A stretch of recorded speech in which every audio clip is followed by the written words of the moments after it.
अस्सलाम dear students, welcome to learning with Mutahir. आज जो हम डिस्कस करने जा रहे हैं जी, FIN 621 assignment number 1 fall spring 2023। अच्छा जी, सबसे पहले वो क्या कह रहा है जी, after going through this assignment the student should be able to the prepare profit and loss statement and balance sheet.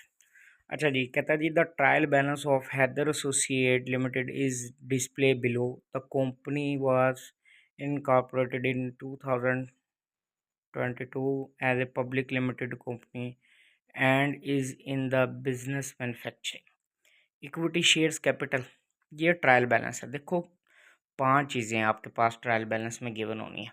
Asset के बैलेंस, लाइबिलिटीज़ के बैलेंस, इक्विटी के बैलेंस, ठीक है। फिर उसके बाद इनकम और एक्सपेंसेस। अब जो ट्रायल बैलेंस में जितने भी आपके पास एसेट, लाइबिलिटीज़ और कैपिटल के बैलेंस होंगे ना, इनको आपने पोस्ट करना है बैलेंस शीट में। पीछे जितने भी बैलेंस बच जाएंगे ना आपके पास इनकम और एक्सपेंसेस के, इनको आपने ले आना है इनकम स्टेटमेंट में, ठीक है जी। अब जितने भी डेबिट बैलेंस होने हैं एसेट्स के, वो बैलेंस शीट में एसेट साइड पे चले जाएंगे, ठीक है। अब जितने भी लाइबिलिटीज़ और कैपिटल के बैलेंस होने हैं वो क्रेडिट में होने हैं, वो बैलेंस शीट में लाइबिलिटीज़ एंड कैपिटल। इनकम के बैलेंस क्रेडिट में होने हैं इनकम स्टेटमेंट में, या प्रॉफिट एंड लॉस अकाउंट भी साथ में बना सकते हो, इनकम स्टेटमेंट भी बना सकते हो। इसी तरह एक्सपेंसेस के बैलेंस डेबिट में होने हैं सारे। अच्छा जी, सबसे पहले वो कहता है जी equity shares capital. Equity shares capital ये आपका चला जाएगा जी जनाबे वाला उधर बैलेंस शीट में profit and loss account balance. ये जो लास्ट ईयर का प्रॉफिट था, इस ईयर का ओपनिंग बैलेंस मार के, ये लास्ट ईयर प्रॉफिट समझना, ठीक है जी। इसको आपने बैलेंस शीट में पोस्ट कर लेना। नेक्स्ट वो कह रहा है जी कमीशन रिसीव्ड, ये इनकम स्टेटमेंट में जाएगा आपके पास कमीशन रिसीव्ड, ठीक है। आगे नेक्स्ट है वेजेस। अब ये आपका डायरेक्ट एक्सपेंसेस है, यूटिलिटी चार्जेस एक्सपेंस है, कैरेज इनवर्ड ये भी डायरेक्ट एक्सपेंस है, फिर लोन इंटरेस्ट इनडायरेक्ट एक्सपेंस है, फिर रेंट है ये भी एक्सपेंस है, इंश्योरेंस, ठीक है 9000 ये एक्सपेंस है। मशीनरी एट कॉस्ट, ये बात ध्यान में रखना, मशीनरी की ये कॉस्ट पे वैल्यू दी है। नेक्स्ट वो कह रहा है परचेजेस, ये परचेज की है इनकम स्टेटमेंट में आएगा, ठीक है। सेल्स ये आपका इनकम स्टेटमेंट में आएगा। नेक्स्ट कह रहा है रिटर्न इनवर्ड, जो रिटर्न इनवर्ड होती है वो सेल्स रिटर्न होती है। सेल्स के बैलेंस 15,25,000 में से 15,000 रुपये माइनस कर दो, फिर उसके बाद आपके पास जो अमाउंट बचेगी वो नेट सेल्स का बैलेंस आ जाएगा। फिर उसके बाद है परचेजेस रिटर्न आउटवर्ड, ये परचेजेस रिटर्न है, तो परचेजेस में से परचेज रिटर्न माइनस कर देंगे। Furniture and fitting at cost, furniture and fitting ये कॉस्ट है। एक्यूमुलेटेड डेप्रिसिएशन 2,10,000 आपके पास है जी उसकी मशीनरी की, और फर्नीचर एंड फिटिंग की है 30,000, ये क्यूमुलेटेड डेप्रिसिएशन है, ठीक है। ये कॉन्ट्रा टू एसेट है, ठीक है। ये आपने माइनस कर लेना है बैलेंस शीट में एसेट की कॉस्ट में से। मशीनरी की क्यूमुलेटेड डेप्रिसिएशन मशीनरी में से माइनस कर लेनी है। फर्नीचर एंड फिटिंग की कॉस्ट में 1 लाख में से 30,000 माइनस करके 70,000 के साथ आपके पास नेट बुक वैल्यू आपके पास शो हो रही होगी किसकी, फर्नीचर एंड फिटिंग। लेकिन अब इसके ऊपर एडजस्टमेंट भी होनी है ना, डेप्रिसिएशन भी होनी है करंट ईयर की। अच्छा, ट्रेड रिसीवेबल ये करंट लाइबिलिटीज़ में आ जाना, ओ करंट एसेट्स में आ जाना trade receivable. Trade payable current liabilities में आ जाएगा, बैंक ओवरड्राफ्ट करंट लाइबिलिटी में आ जाएगा, ओपनिंग स्टॉक आ गया। फिर उसके बाद आपके पास आ गया जी cash at bank current asset. Term loan repayable, ये लॉन्ग टर्म लोन है, लॉन्ग टर्म डेट है। वो कहता है आपने ये पे करना है 2030 में ना 1 लाख। अच्छा जी, depreciation is to be provided 10% and 25% cost of the machinery furniture and respectively. Cost of machinery, वो कह रहे हैं जी मशीनरी की कॉस्ट के ऊपर आपने डेप्रिसिएशन अप्लाई करनी है, मशीनरी के ऊपर 10%। आप मशीनरी की कॉस्ट देख लें जी, आपके पास मशीनरी की कॉस्ट कितनी थी, 7 लाख। 7 लाख का 10% लें, आपके पास 70,000 आ जाएगा।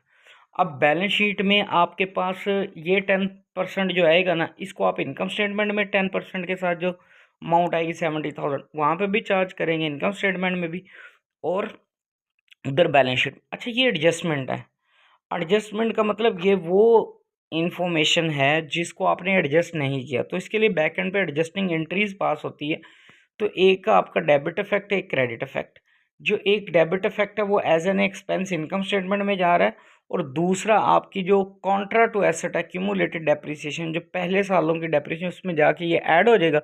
जब ये ऐड होगा क्यूमुलेटेड डेप्रिसिएशन में, तो क्यूमुलेटेड डेप्रिसिएशन आपकी पहले एसेट की कॉस्ट में से माइनस होनी है, तो उधर माइनस हो जाएगा।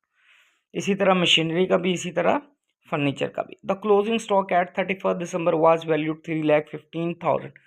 ये क्लोजिंग स्टॉक की एंट्री पास हो जी, तो वो भाई वही दो फैक्ट होने हैं, एक आपका इनकम स्टेटमेंट में आ जाएगा, सेल्स में ऐड कर लो, और एक आपका बैलेंस शीट के करंट एसेट्स में आएगा।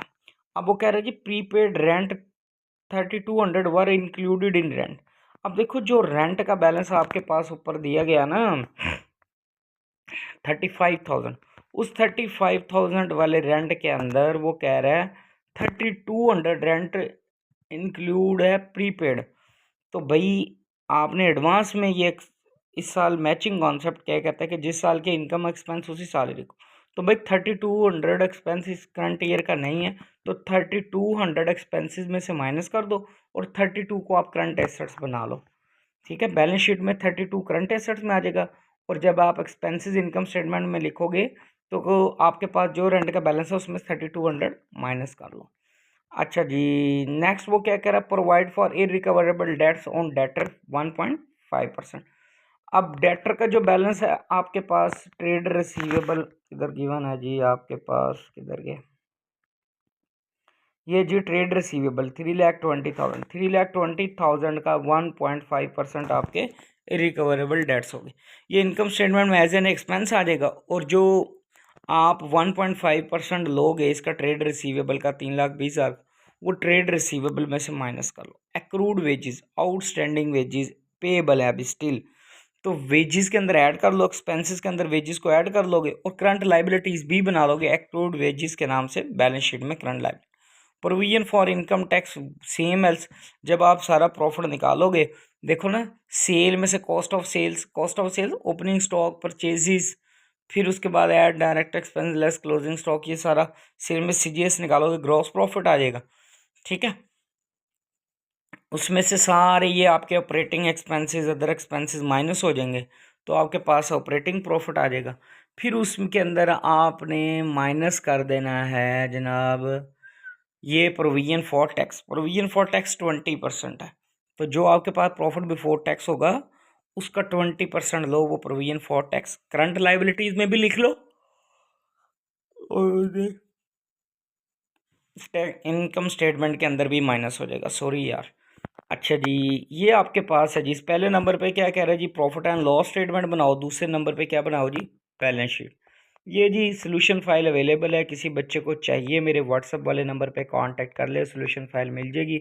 इसके अलावा fin 625, fin 630, fin 621, MGMT 615, 617, 623, 627, MGT 605, 401, 402, ACC 501, ACC किसी भी सब्जेक्ट्स में किसी बच्चे को प्रॉब्लम है या असाइनमेंट सोल्यूशन फाइल चाहिए तो मिल जाएगी, कोई मसला नहीं है। इंशाल्लाह इन सब्जेक्ट्स की क्लासेस भी प्रोवाइड करते हैं, किसी बच्चे को क्लासेस भी चाहिए वो भी मिल जाएगी। कुछ जॉब होल्डर है वो स्टडी को प्रॉपर टाइम नहीं दे पा रहे, उनकी टिल फाइनल एग्ज़ाम तक जितनी भी एक्टिविटीज़ हैं, assignment, quiz, GDB, till final exam तक वो भी हम हैंड ओवर कर लेंगे। प्रोजेक्ट या रिपोर्ट में किसी बच्चे को हेल्प चाहिए तो वो भी हो जाएगी। थैंक यू जी, चैनल के साथ जुड़े रहिए, इंशाल्लाह नेक्स्ट वीडियो पे मिलते हैं।